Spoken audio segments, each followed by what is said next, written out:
Hi, I'm Neil Simpson. I wanted to share with you some tips on navigating a cancer journey, whether it's you or someone you know.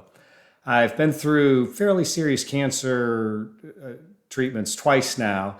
I don't know if that makes me an expert or not, but I've learned quite a few things along the way that have really helped us get through it more smoothly and peacefully. So I want to share those, and I want to let you know up front it's from an explicitly Christian worldview. So I think there's a lot of things that could benefit you, even if you're not a believer, but I'll be undergirding this with a lot of the things that helped me, which were largely due to my faith in Jesus.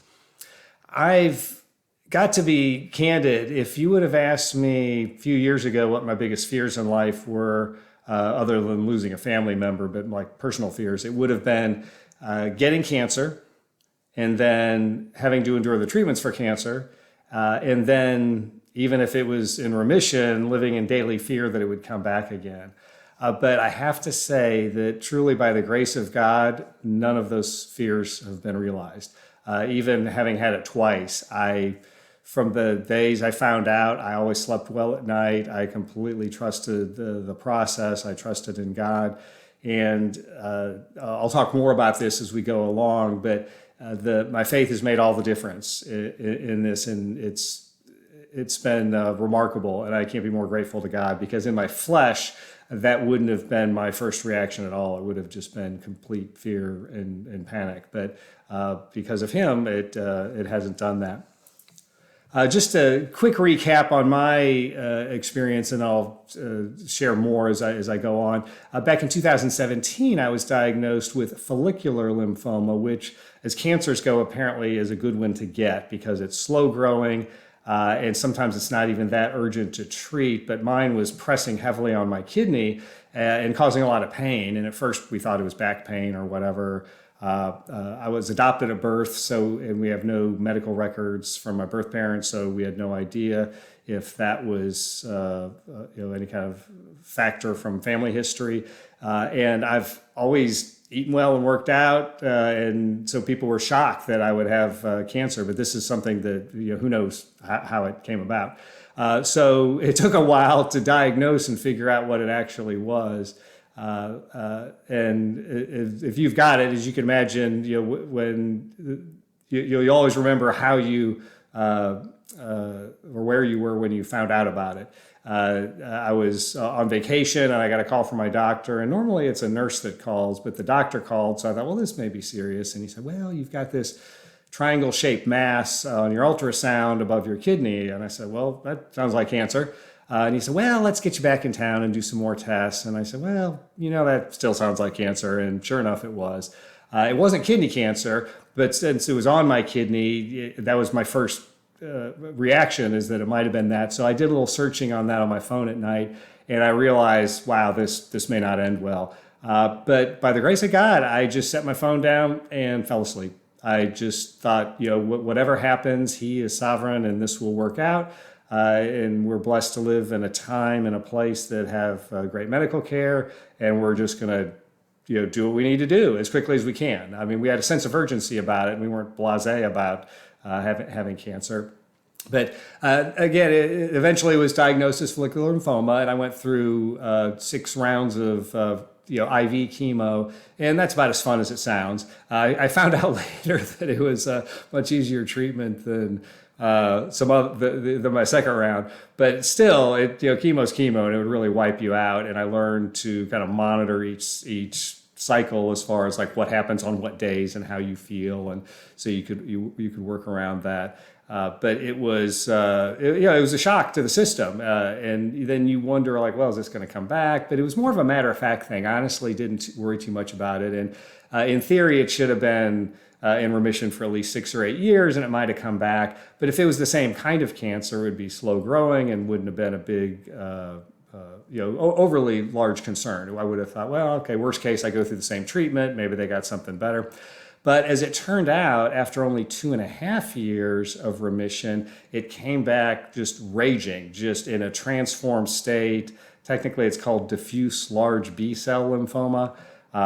and I've now told you just about everything I know about that, other than it grows fast and it's treatable with chemo, but it grows very quickly. And it was basically all throughout my midsection, just collapsing my digestive tract. I was losing lots of weight. I ultimately was losing about a half pound a day, lost about 25 pounds of muscle, and it was pretty bad. I didn't have a lot more time. And this was just at the start of the COVID pandemic. So as my wife calls it, it was the candemic, cancer and pandemic on top of each other, almost exactly. So I was able to eventually get in because my oncologist was great, and he really pushed hard to get some tests done and get some things sped up to get me to a specialist for this kind of lymphoma. So very grateful for that. And then that turned into what I call the summer of chemo. It was just, I think, about 10 gallons of chemo by the time this thing was done. I would go in and to the hospital. I'd have 5 or 6 straight days of IV chemo of 5 or 6 different kinds. And then that was on a 3-week cycle. I would come back in. And it was much, much more intense than the first time. And then after that, it was in remission, which was great. But there was this sense that, it came back once, really raging, and if it comes back again, I got a problem. And I remember asking my doctor, I said, well, what if it comes back again? Do I do the same kind of treatment? And she is this great little Chinese lady. She just laughed and she said, oh no, that would kill your heart. And I was like, well, okay, what else you got to do? So long story short, we ended up doing what's called a stem cell transplant and high-dose chemo, but it's really more the high-dose chemo that just wipes out your immune system. And then they do a stem cell transplant where they harvest your stem cells ahead of time and then put them back in after the chemo so they can restart and then get your immune system back up and running. But it's a really, really intense process. In fact, it was even more intense than the summer full of chemo. So we went through that, and that was about 8 months ago. So I'm feeling much better from that. My T cells are going to be permanently down. So there's some ongoing challenges and things. And I don't have COVID antibodies despite having had the vaccine twice. I'm about to go in for a third one. So there's some things we navigate around, but I'm feeling better, starting to gain weight back, and the energy's coming back. But it was everything they promised. It was a really, really intense experience. So I spent about 50 days in the hospital total. So that's enough about me, but just to give you an idea of some of the things I've been through. So let's dive in from here. I've got some kind of before and after pictures. This is obviously my hair's kind of an in-between state now. This is, I'll try to blow this up. What it used to be. This is one of my last pictures before the chemo started. Then that was me in the hospital. I don't know why I was smiling. It must have been the steroids that would kind of pump you up for a few days. The world lived just fine without my hair. Being bald for a guy, at least for me, it wasn't a big deal. We find the whole thing kind of amusing, and it's growing back now. My wife calls it like baby hair, but I said I don't know that many babies with gray hair. But it's growing in kind of crazy, but whatever. That's the least of my problems here. But that's one of the little things we just use to amuse ourselves along the way. The one thing I like to convey before I talk to anybody about cancer is that your mileage may vary. Cancer is really not monolithic at all. Even if you have the same type I had, well, you may be a different age, maybe different financial situation, different insurance, whether you've got kids or not, how old they are, all those kinds of things. It really is a different situation for everyone. And even walking around the oncology ward, having spent, again, 50 days in the hospital, you see so many different things. And as I walk around, I realize, wow, mine seemed bad, and it was bad, but there's a lot of people in a lot worse shape in there. So I always try to caveat any discussion with this that yours may be different, but I think there's a lot of very similar things, just some of the fears and apprehensions and things people have, whether you're the patient or a caregiver. So let's talk about processing the news. As I mentioned, I told you how I found out about it. And again, sometimes there's a sense of where you're pretty sure you have cancer, but you don't have it officially, or they haven't done the final biopsy and you don't know what kind. So it's not like you get all the news at once. But there is a point in there somewhere where you realize, wow, I've got cancer. This is a pretty big deal. Obviously, with the medical situation the way it is now, it's much different than it was even 10 years ago, let alone 20, 30, 50 years ago. But just the same, it's always kind of a shock to the system and to the people you love. I will say the first time I found out, I'd been in the middle of memorizing the book of Philippians, which, if you're familiar with that, it's a short letter Paul wrote from jail to the Philippian church, but it's full of joy. So even though he's being persecuted for being a Christian, it mentions joy more, I think, per page than any book in the Bible by far. And I just always really enjoyed that book, and there were so many profound messages, and I'll share some of those with you. But it was by the grace of God that it was just kind of wired into me at that point that I didn't have to like turn to find God, because obviously you think about him more when you have cancer. But I was by his grace, I was already there. And as I always say, it's always a good day to turn around and go to Jesus. I do prison ministry, so I can tell a convicted murderer that no matter what he's done, no matter how what kind of awful things he's done in life or what's happened to him, if he repents and believes and turns to Jesus, well then, in light of eternity, he's completely forgiven, and all things will ultimately be right with him, even though he may still be doing his time there. So I try to eat my own cooking, if you will, and remember that myself, that in light of eternity, God was not surprised that I got cancer. Jesus knew it was coming. I'm glad I didn't know ahead of time, because I would have ruminated over that my whole life. So it's actually, in some ways, it's a blessing that you don't know the future.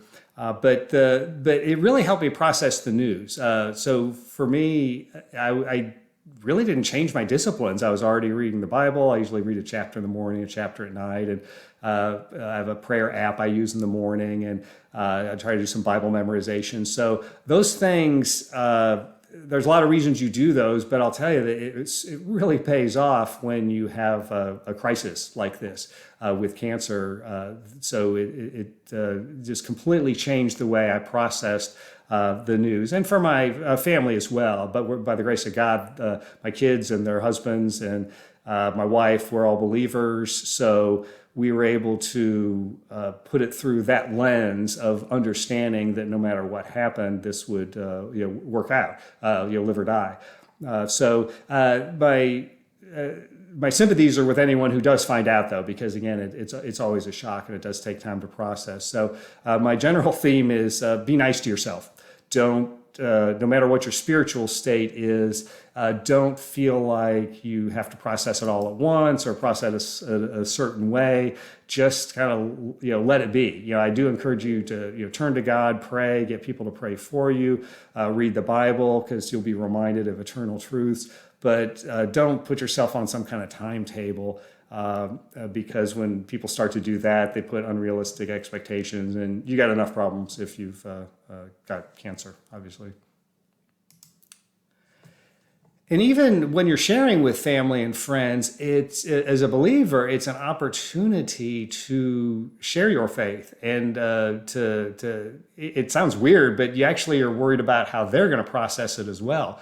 But there was even some joys in there as we shared it with our kids. They processed it well, I thought.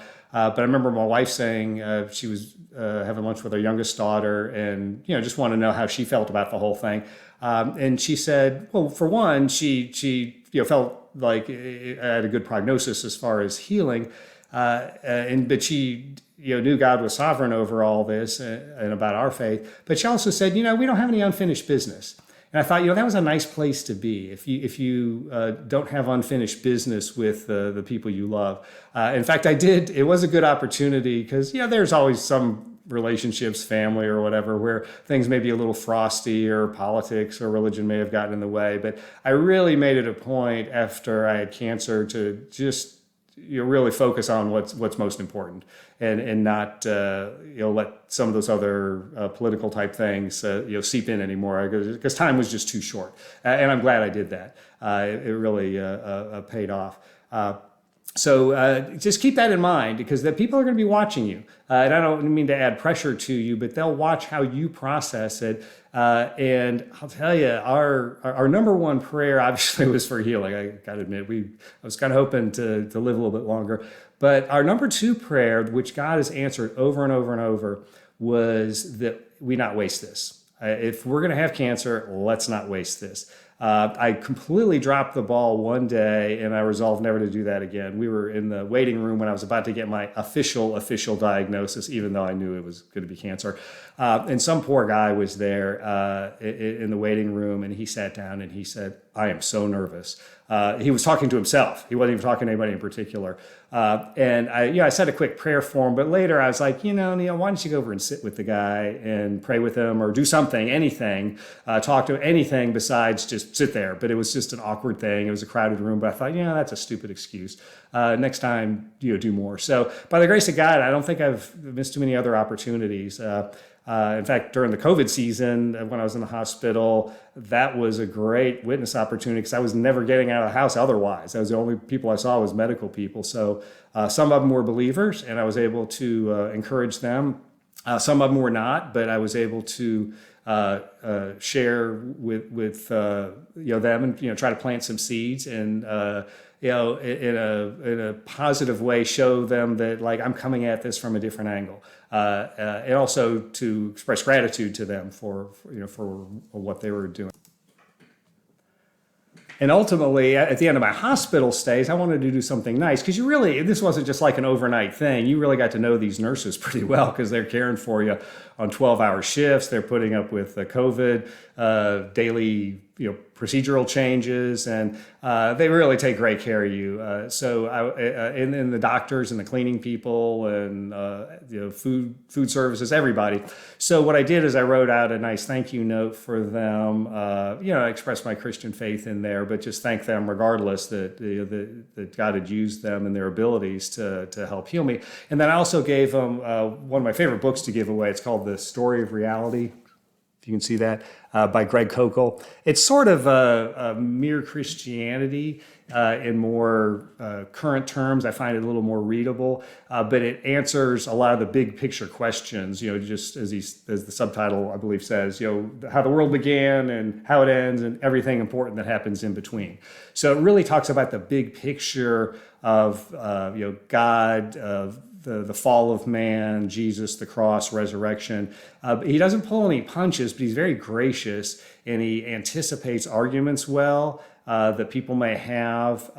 And I think it just really is if I can get people to read one thing, it's that. Obviously, what I really want people to read is the Bible, but sometimes it's hard to say, here, have a Bible, start reading, especially if you're not going to have a lot of follow-up time with them.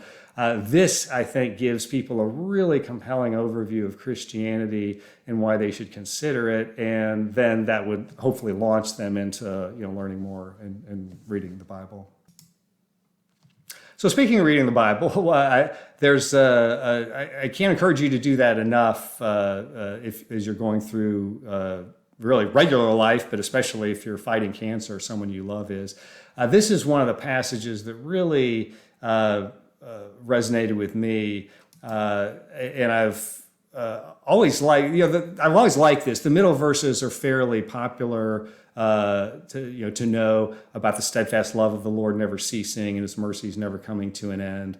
They're new every morning. Great is your faithfulness. But as I was memorizing this once, I liked the verses that came before and after to bookend it, because it shows how we can control what we think. And I love how it says, "But this I call to mind, and therefore I have hope." Then it talks about the steadfast love of the Lord, and then it closes and says, "The Lord is my portion, says my soul, therefore I will hope in Him." And this is in the middle of Lamentations, which, if you're familiar with that, is a book where Jeremiah is lamenting over Israel getting just annihilated and the people getting carted away to Babylon. But by absolute depths of my second cancer when, frankly, my wife and I both, except we didn't talk about it, but we both weren't sure I was going to make it. It wasn't clear that the first round of chemo was working, and the spinal tap I had didn't go well, and I had to do a second one. And you've got the combination of the chemo pain and the side effects and the cancer pain and side effects. So it was the all-time low. I'd lost all that weight, and it was, and we're both in our minds thinking, okay, how's this going to turn out? And I'm not an overly emotional guy, but this is the one thing that brought tears to my eyes as I thought about this. It was just the graciousness of God that I could call this to mind, and it would give me hope. Now that could apply to any of your favorite verses or passages, but I think the more you have this wired into you, the better things will be. Then turning to Philippians, again, I'd been working on memorizing that book back in 2017. And so a lot of this was just like second nature at that point, because when you memorize things, and I use an app called Bible Memory, by the way, just a side plug for that. It's phenomenal because you can type it and type over it, and it's just very, very easy to learn scripture that way, because I'm really not very good at memorizing. But there's so many passages in there that were just wired into me, because you have to go so slowly to get every last word and theme and connection and reading it in context. So, the famous verse, for me to live is Christ and to die is gain. And again, Paul's writing this from prison. And he's not suicidal, but he's just saying, look, if I'm with Jesus, that's even better. But while I'm here, I get to serve him. So I'll just be, I want to be the best servant I can. But there's so much more. The whole book is thick with this. In Philippians 3, where it says, but our citizenship is in heaven, and from it we await a Savior, the Lord Jesus Christ, who will transform our lowly body to be like his glorious body, by the power that enables him even to subject all things to himself. So it's the deity, the glory of Jesus, and how he is in control of this, and ultimately will be with him in perfected bodies, not, no more cancer, no more pain, no more suffering. But it's a reminder that my citizenship is in heaven. I'm basically a pilgrim here, and I can trust, because of what he did for me, that this will all be very, very different someday, no matter how things turn out. And that helps you persevere, I think. And also, it was a reminder to not be too insular, because it's really easy to just think about yourself a lot when you're going through cancer. And some of that's totally legitimate. First things first, you got to take care of yourself. But it was a great reminder that said, do nothing from selfish ambition or conceit, but in humility count others more significant than yourselves. Let each of you look not only to his own interests, but also to the interests of others.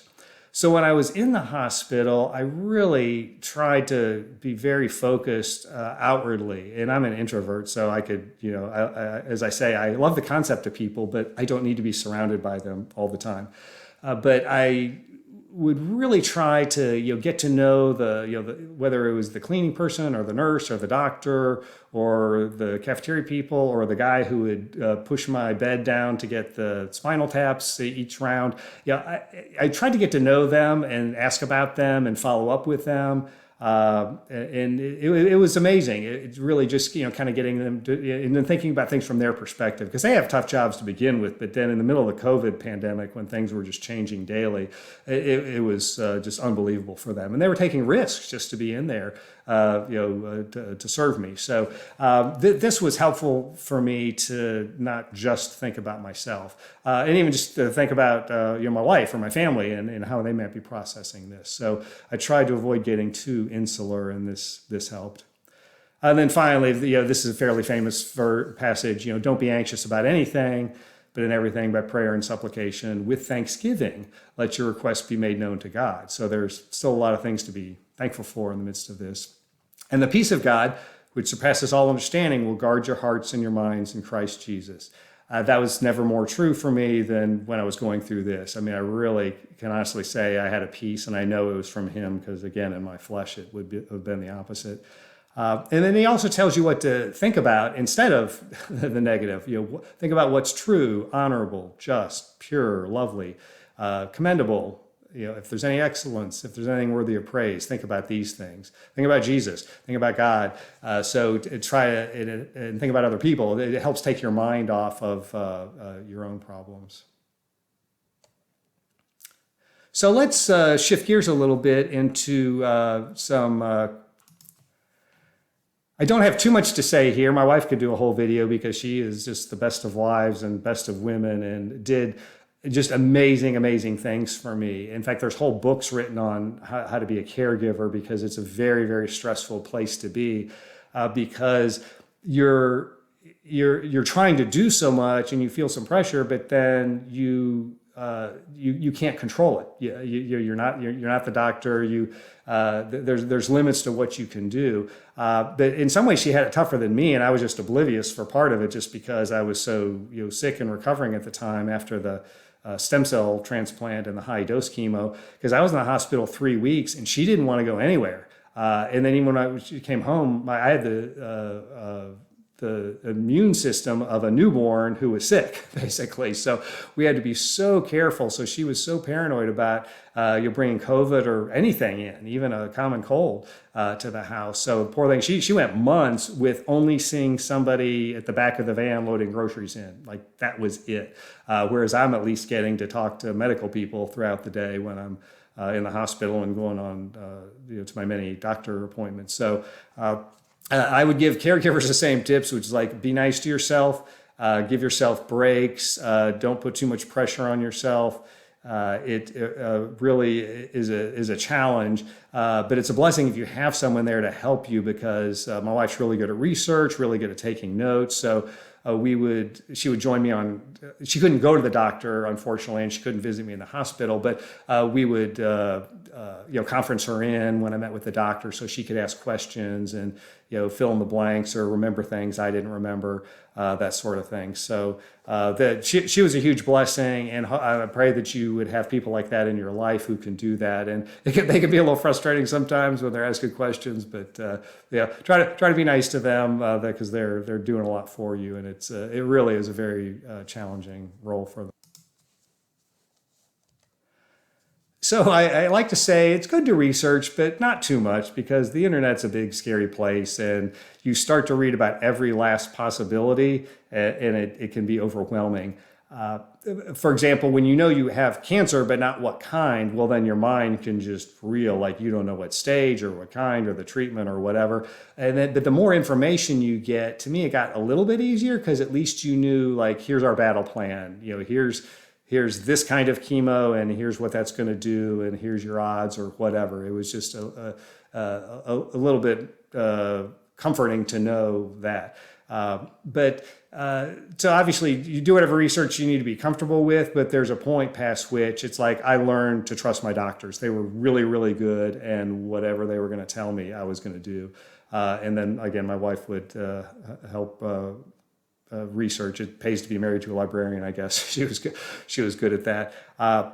But sometimes you can psych yourself out because as part of my treatment last summer, every round of the 6 chemo rounds, I had to get a spinal tap, which they now call lumbar punctures, as if that sounds better. I don't know if that's a marketing thing. But those are iconically painful. But it turned out it wasn't actually that bad. I mean, to me, it wasn't much worse than getting a cavity filled. For however you view getting cavities filled. But part of it was because apparently they've learned to use an x-ray machine while they're doing the lumbar puncture, which I highly recommend if you ever need one of these. And for some reason that makes it easier or there's less poking around. I don't know. But when they first told me like, well, you're going to get these spinal taps, I could see the nurse under her mask just absolutely cringing. And she's like, yeah, some people get kind of nervous about these. And I thought, well, maybe if you didn't cringe so much when you said it, it wouldn't. So she had me pretty psyched out. And then when I went and did it, I was like, well, okay, that wasn't great, but it wasn't that bad.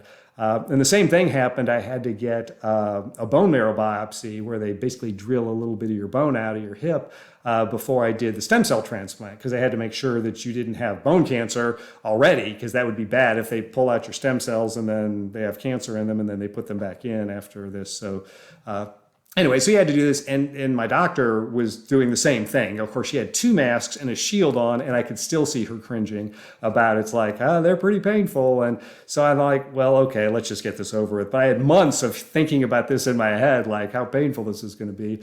And then I go in to get to the procedure, and the lady said, the nurse said, so did you take any anti-anxiety medicine? I'm like, well, no, should I have? Apparently this is pretty bad. And then she gave me a little squeeze ball. She's like, well, do you want this to squeeze while you're doing it? And I'm like, I don't know. What do people normally do? And apparently some people get so spooked they have to be put out. But when it was all said and done, it's like, well, it hurt, but it wasn't that bad. So anyway, just it's good to know things going in, but you can psych yourself out a little bit too. So don't pressure yourself to be doing too much.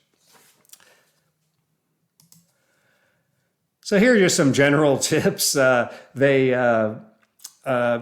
doctors are good about warning you of what to expect. Things are a lot better than they used to be because they know how to generally prevent nausea. Like they would give you anti-nausea medicine before you would need it. In fact, they would even tell you like when in doubt, take it. But I had to laugh when they first were giving me all my prescriptions. I'm not exaggerating, 3 different anti-nausea medicines for like year prescriptions, like hundreds of doses. So I was like, okay, I get the point. I'm going to need some of these medicines. And I guess they wanted you to have a variety because some worked better, than others. So you kind of learn.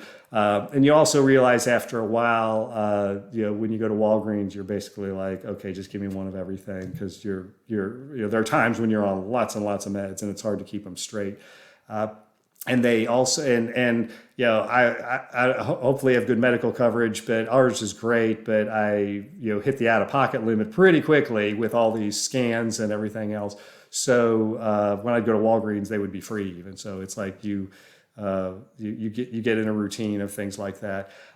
There's also some good support information out there. Like I found out about later, but there's a leukemia and lymphoma society that has some really good information, and people with financial issues can go there. You get a lot of recommendations, a lot of support. So be sure to take advantage of those. In fact, now I'm in the process of being part of a study where they're testing to see what the antibody buildup is like post COVID vaccine. So that's helpful. So again, in a COVID world, things change a lot because of the kind of treatments you get. It could impact whether you have antibodies. So you definitely want to test and see. You just don't want a false sense of security. But having said that, you want to be wise in whatever you do. But my wife and I basically decided, okay, we're not going to just live in a bubble the rest of our lives. So even now, as I go out, okay, I mask and where it makes sense, and we avoid crowds. But we started back ballroom dancing, so in the studio is great. They let us kind of have the floor to ourselves, and our instructor has been vaccinated and that sort of thing. So we're trying to like live life wisely, but not just hide away forever just because I have a compromised immune system. So you got to make your own decisions there, and there's definitely a higher degree of difficulty these days. But that would be my friendly advice to you. Another thing I encourage you to do is exercise, move around.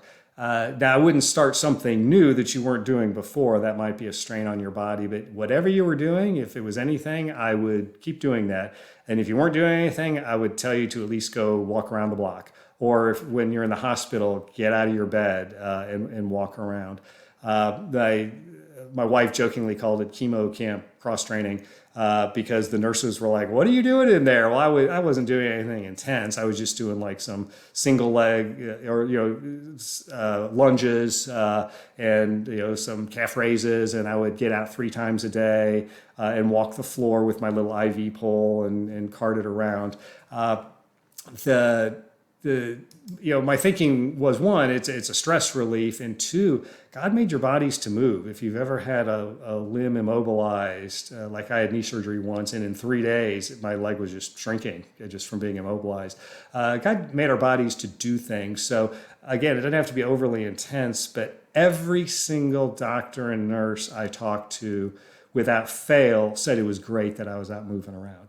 And when I was in the hospital for the 3 weeks straight for the stem cell transplant, they had a mini gym there with like a treadmill and a bike. And so I'd be in there riding the bike. Now, believe me, I was not riding it very hard. But even the doctor came in one day on rounds. I'm like, oh, you want to go to my room? And she's like, no, we'll just talk here. So she checked me out. Just doing some kind of motion, it's a good stress relief. And just lying in bed all day, day after day, is really not good for you. So whatever you do, try to move around some. And just a side note, the chemo camp was my wife's creation. When I first had cancer, she called it chemo day camp, and she'd give me, pack my lunch and put a little note in there. And the people at the chemo lab just loved it. They thought it was funny. And obviously we're not making light of cancer, right? It's as serious as can be. But we try to find levity where we can. Well, sure enough, one of the nurses that I mentioned that to just laughed when I was in during the summer. I said, yeah, I'm at week-long chemo camp now. And she used it with other patients. And then she overheard one of the patients talking to her family on the phone and joking about being at chemo camp. So I think this is mini viral in the cancer community now, thanks to my wife. But you try to find levity where you can. It's not the funnest camp, but thank God it was. So let's talk about prayers. Prayer is huge. I believe in prayer. It can be a little bit of a mystery sometimes. It's like, well, how do they get answered exactly? As I joke with people, but I'm actually kind of serious. I said, obviously, I covet prayers for complete and total remission. But in a very real sense, you won't know if those prayers were answered until I die of something else. And then you'll know that my remission was permanent. So obviously I'd like those prayers, but you never really know for sure if they're going to be answered that way. But there's so many other things to pray for, and I was trying to be very specific and go back and thank people for their prayers and to tell them that they were getting answered, because one thing we asked for was let's at least have clear decision paths. For example, the high-dose chemo and the stem cell transplant is not risk-free. When you're talking about wiping out your immune system, one doctor said that was just about the most chemo they ever give anyone. But they also think it's the closest thing they have to a cure. So we felt like from a wisdom standpoint, it was worth the risk. And we went into it knowing that if for some reason this took me out, well, it was still worth the risk based on what we knew at the time. Because if we hadn't done it, we'd be always wondering like, wow, is this thing going to come back right away? Because we didn't put it in further remission. So my prayer for you is that you would have at least clear decisions to where it's not one of those coin flip things like, do I do this or not? Because the treatments, where they are today, they've come so far, but still, when they're killing the cancer, they're also killing some good things that your body needs. So, and even doing the stem cell transplant wasn't a gimme. I had to do a lot of tests, ironically, to prove I was healthy enough to go through the procedures, because they had to test your lungs and your heart and things about 8 different ways just to make sure your body could handle it. So anyway, you praying for clarity and clear decisions, and obviously good medical care and just peace for you and your loved ones. Those are some very specific things that can be answered for you. And I'd also say, don't be shy. Ask people to pray for you and offer to pray for them. I always try to go back to people. One of the touching things was I had a dear friend who'd suffered mightily for years. If you know Johnny Erickson Tada's story, it was almost like that, except he wasn't as famous. I mean, he had suffered for many years from just some debilitating pain issues. And then I called him to say, oh, by the way, I just want to let you know, I'd appreciate your prayers. I'm in the hospital. Well, his body had contracted leukemia, and he only lived like another week. So I was really glad to touch base with him. But this guy had such a profoundly strong faith that he was there praying for me. I mean, he was about to die, but he was worried about me and praying for me. So it was really quite touching. And he was the kind of guy who he was such a great witness when he was in the hospital, witnessing to everybody, including the chaplains. And this is just a side note. I didn't even get really visited by the chaplains. Maybe it was because of COVID. They weren't going around as much because they were really freaked out about that, as you can imagine. But once my wife was in the hospital and the chaplain came in, and I was like, this guy needs to hear the gospel from me because he's a very, very confused person. So I understand partly their job. They need to maybe talk to people of different faiths, but the Bible couldn't be more clear. Jesus is the only way to salvation. It says it over 100 times, and that's not what makes it true. It just means that Christianity is true, so therefore Jesus is the only way. So I guess I could never be a hospital chaplain, but if you come across one, you might consider them as part of one of your witness projects. But it does give you a good opportunity to follow up with people. Give them updates. The people who are praying for you. I was so grateful for that. I had people around the world, friends, churches, and people like getting updates. So and it gave you an opportunity, or gave us an opportunity to pray for them as well. Don't ever turn down any prayers, and even pray in person if you can with people. I had a couple nurses who stopped what they were doing and prayed with me on their shifts, and it was a real blessing to me. And again, I would say I hope your prayers also don't waste this. If you're going to go through this experience, and again, Jesus is not surprised by anything that's happening.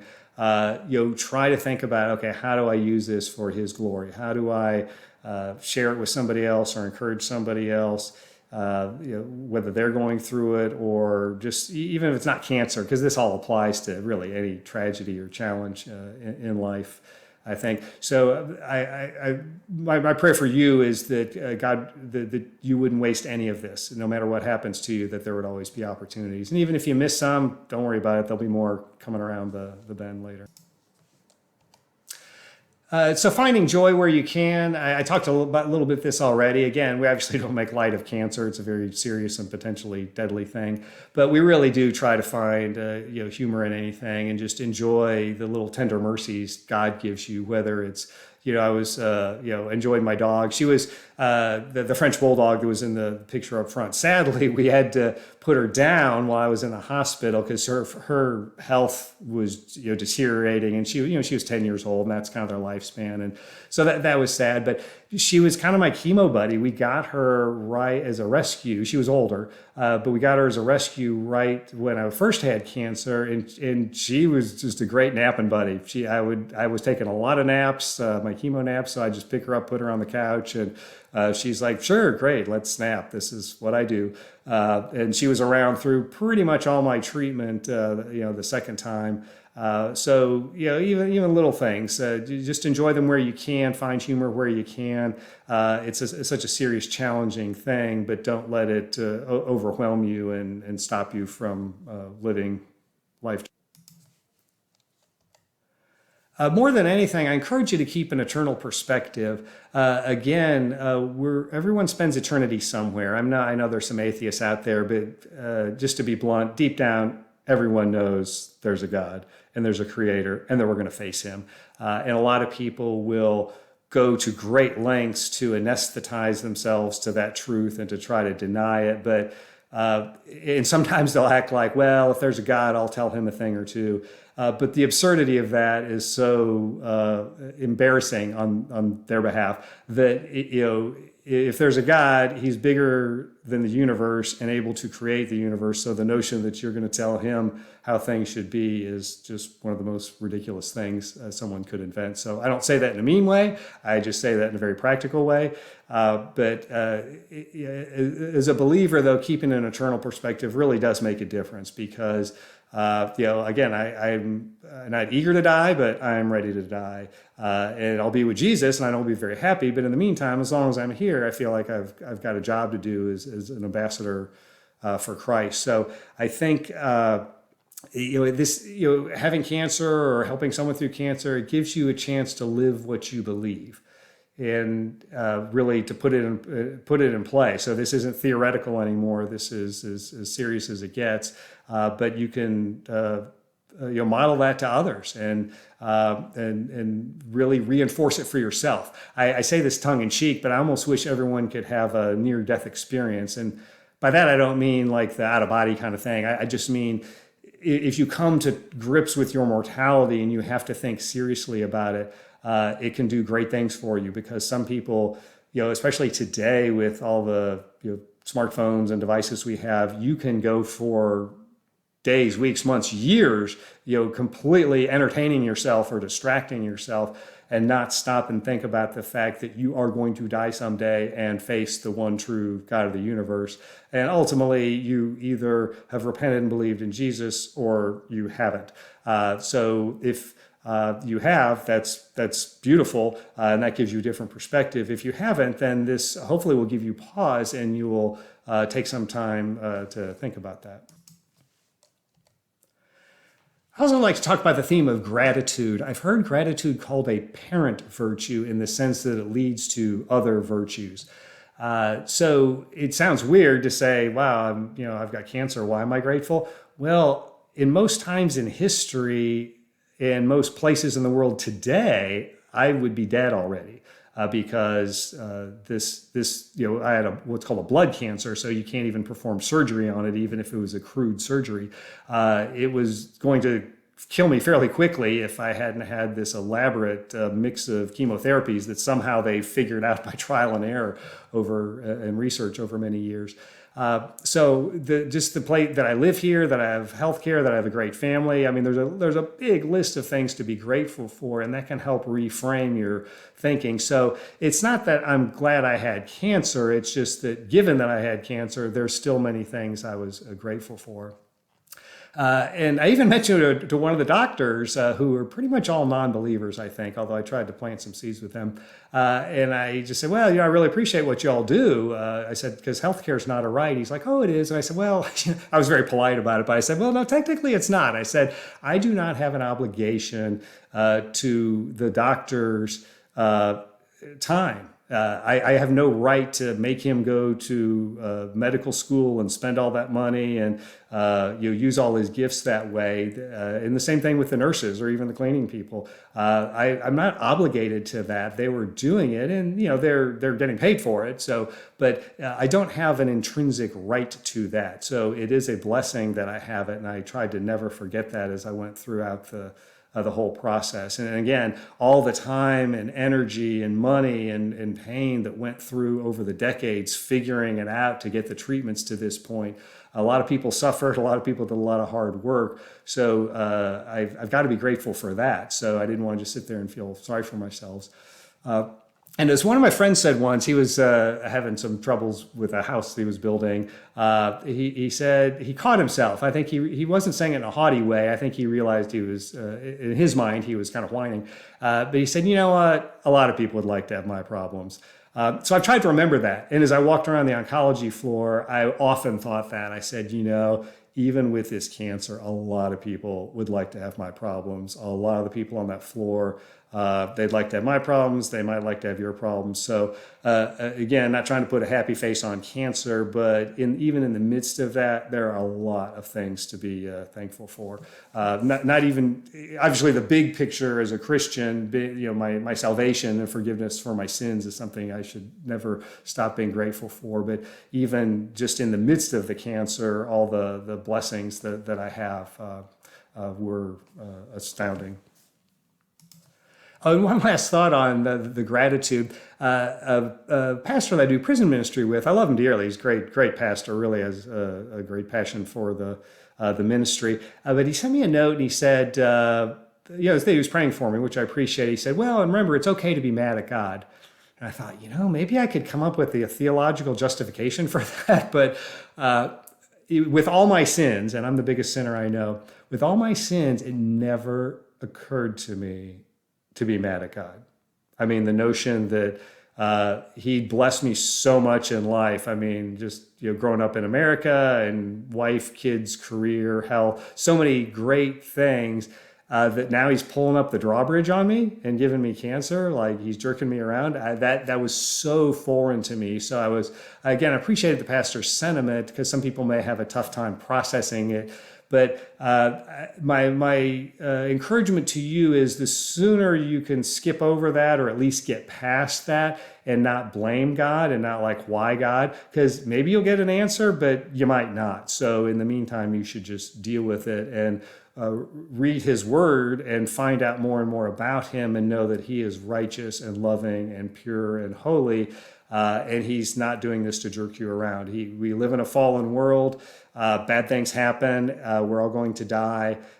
Sin is just pervasive, and the sooner we die and go to heaven for believers, the sooner we'll stop sinning ourselves. So, again, back to the eternal perspective. Trying to keep that in mind, I think, really helps. So, if you've struggled with that or being angry at God, I encourage you to really try to work through that and give it over, because believe me, God would have a lot of reasons to be angry with me, but actually, I still don't have any reasons to be angry at him. And finally, do a word search on the word thanks in the Bible. I'm on a Zoom Bible study on Sunday nights with some good guys, and we were going through Colossians, and I just noticed that like 3 verses in a row mention thanks. So like thanks is kind of a big deal in the Bible. And again, I think it's a foundation for a proper attitude towards so many other things in life. So how do you love your neighbors when they have cancer? The best advice I could give anyone is don't feel the need to be profound. One of my employees, who's a good friend, found out somebody had cancer in his neighborhood, and he was like, well, what do I say to the guy? And he knew I'd had cancer twice, so I've been very open with my employees about it. And they've been great and very supportive. But that really seemed to resonate with him, because once I just said that he latched onto that, and he's like, oh yeah, because I think he felt this pressure, like he had to say something that was going to make it all better, which is absurd when you say it out loud. But I think we've all felt like that sometimes whether it's a funeral or just any tragedy, or especially if somebody has cancer, that you need to say just the right thing. Now, we don't want to say something stupid, so when in doubt, just be there and listen. But don't feel like you need to say something that's going to be overly profound. Just listen to them, offer to pray for them, and then follow up with them, or even pray with them right then. I think that helps, because sometimes people say, well, I'll pray for you, but I'm like, well, let's pray right now. And then do it. And then when you're offering to help, to the extent you can offer specific things instead of generic, let me know if I can help statements, I think it goes a long way, because I'm sure you're very sincere when you say, let me know if I can help, but the patient's probably not going to feel like, yeah, I'm going to call you up now and ask you for that. They might, but I think if you can be very specific, and sometimes people get inundated with meals and it actually becomes a burden. They get overwhelmed. They got all these dishes to give back and everything. My wife has taken to oftentimes, giving gift cards to restaurants, because people are pretty good at picking up or having delivery or whatever, that it simplifies it and they can do it on their own timing and things. And also, I have a great, my sons-in-law are amazing, and their parents are equally amazing. And after my first round of chemo, it's like I heard this sound. I was sleeping when I got home, and my son-in-law's dad had just come down without even being asked and was mowing my lawn. So, things like that, I mean, they go a long way. So, ask, for specifics if you can, or offer specific things to help people, and I think it'll go a long way. And also, and this may not be in the first conversation with them, but it's a great time to bring up spiritual things. People may be more tuned into that, especially if they're non-believers. So you could either encourage them as Christians or help strengthen their faith. But if they're non-believers, try to see where they are spiritually, and then at some point get to the cross. Try to lead them, because maybe God is using this to draw them to Him, to make them think more carefully about their eternal life and spiritual condition. So don't be too shy about that. Again, you don't have to go straight for that. There's it's kind of a first things first, but don't miss that opportunity. And then there's also the loving your neighbor when you have cancer. So again, who's your neighbor? Well, Jesus said basically everybody's your neighbor. So you can pray to be a great patient, because again, these people are getting paid. It's their job. They have high pain tolerance in terms of dealing with people. In fact, when I was on the oncology floor, I heard some of the people kind of lashing out or having a really tough time. So I would pray for the patient, but also for the caregivers, because just because you're used to it doesn't mean it's fun and it makes your job enjoyable. And it is, all the stereotypes about hospitals are true. It's really hard to get rest there. They're waking you up a lot. For some reason, they want to weigh you at 4 a.m. Maybe that's for a consistent weight or whatever. But mercifully, I had a lot of nurses that would say, "Hey, why don't I just weigh you at midnight?" I'm like, "Yeah, that'd be great," because they're in there every 4 hours checking your vitals and things like that. So I made it a point. It's like, okay, don't ever snap or whatever, because it would have been really easy to get frustrated when they're asking you your name and birth date for the 1,000th time. And they're obviously doing that for good statistical reasons. You don't want somebody else's chemo. So I would just smile and tell them, so I think the more you can do that, the better. Plus, it's a good witness, but it's just an easy way to love your neighbor, even if there's nothing, if there's no big gospel presentation there. Just make their life and their shift a little bit easier as they go through. Because again, these people are getting the patients at their worst. I mean, just physically, obviously, but also emotionally, financially. So they're meeting people at a tough time. So that's so even though you've got the cancer, you do have an opportunity to again just pray that you would be the best patient they have all week long. And also for your caregivers at home, I mean, they're working hard for you, and show gratitude to them and to try to not make things too hard on them. And you're going to have your moments. Be nice to yourself with those, but don't use it as an excuse. Because all I know is I'm a really patient guy until I'm not, and I could go from 0 to jerk in like 0.6 seconds if I'm not careful. So just praying for your own patience as you're suffering and tired and feeling bad is something you want to do regularly. So looking at just a couple of Bible verses to help frame this,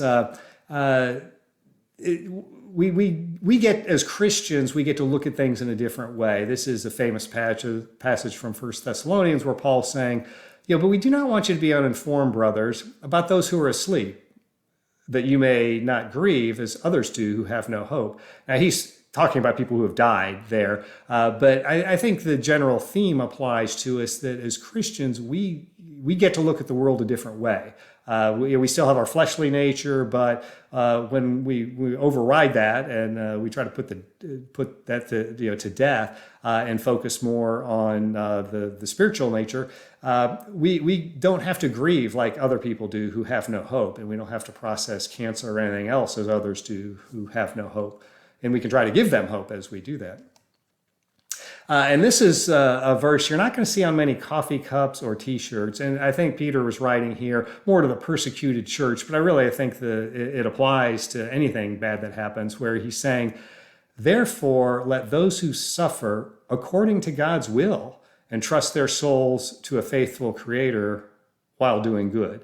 So just because I was suffering, and I have to concede, it's like it was God's will that happened. Now, did he make it happen, or is it just a fallen world and he let it happen? I mean, cash that out however you want to.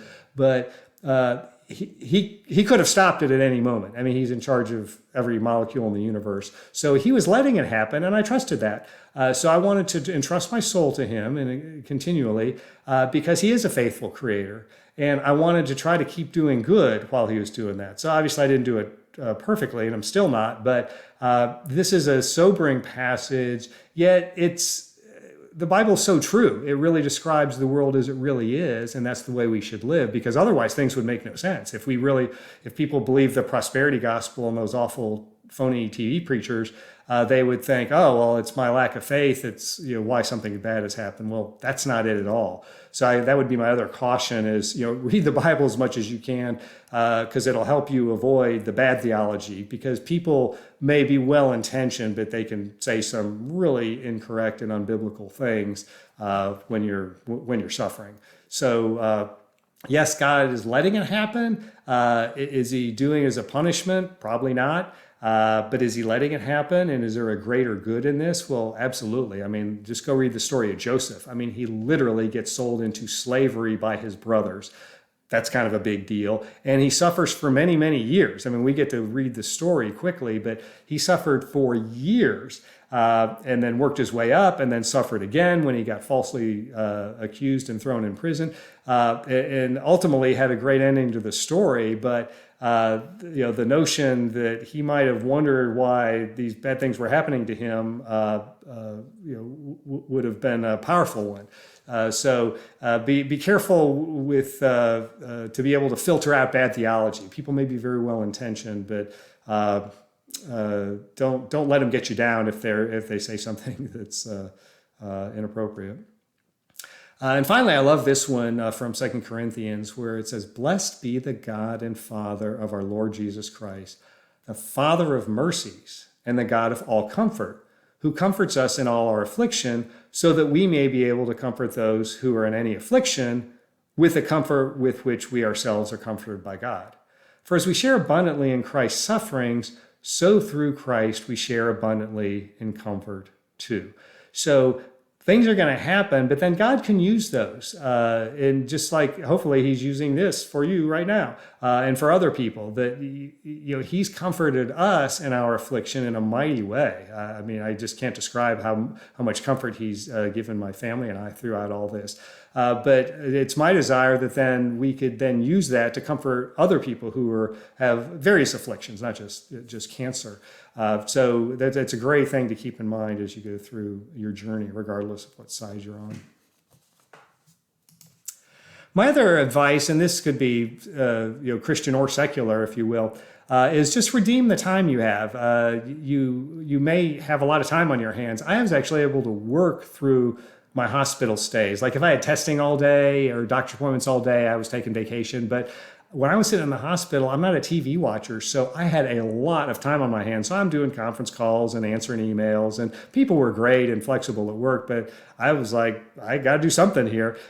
So I personally found it very helpful to avoid the news. You've got enough stress in your life if you've got cancer, and I actually found out that the world goes on without me, even if I'm not up to date on every little news happening. In fact, the riots were going on last summer, and my wife mentioned them in passing, and they've been going on for days. And I was like, "Well, what are you talking about?" I was in the hospital that week, and I literally had not heard a word about it, which is probably good.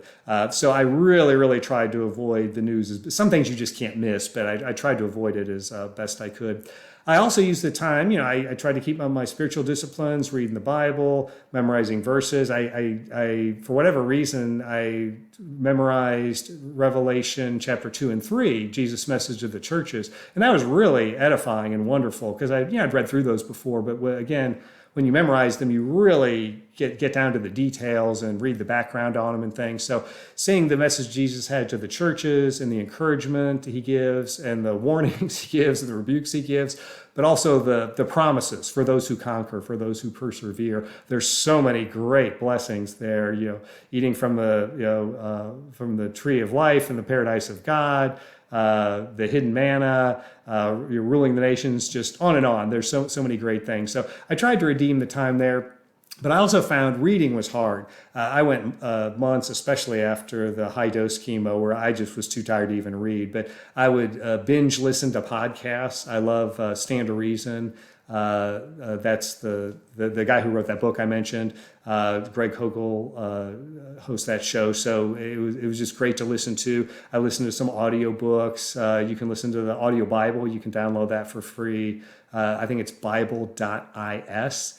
And you can get that. So try to make good use of the time. I mean, you can still entertain yourself and do things, but there's plenty of time to pray and read the Bible and study Scripture. And it's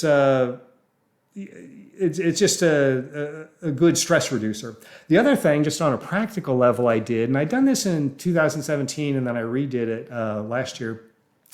Was really just to get my affairs in order, because by the grace of God, I'm feeling better, I'm doing better, I may be around for a long time, but then who knows, I could get in a car accident tomorrow. So it's always good to have your affairs somewhat in order, especially if you have children in the mix. because that's one of the most loving things you can do to your survivors. In fact, my dad died a couple of years ago, and he had done a great job of getting things organized for my mom and for me. So he had a password software. I use one called Dashlane, which I highly recommend. That kind of it keeps track of all your passwords, and then you have one really complex master password to get into that. And it can log you in automatically and do all sorts of time-saving things. But anyway, he had a similar kind of product, and I was able to download all those, import it into mine, and immediately I could access pretty much all his accounts and things. So that alone was a massive, massive time saver, because we would have eventually gotten things done, but it would have been so much harder. So I went on my computer and did what's called screen capture videos, where you can kind of record your screen.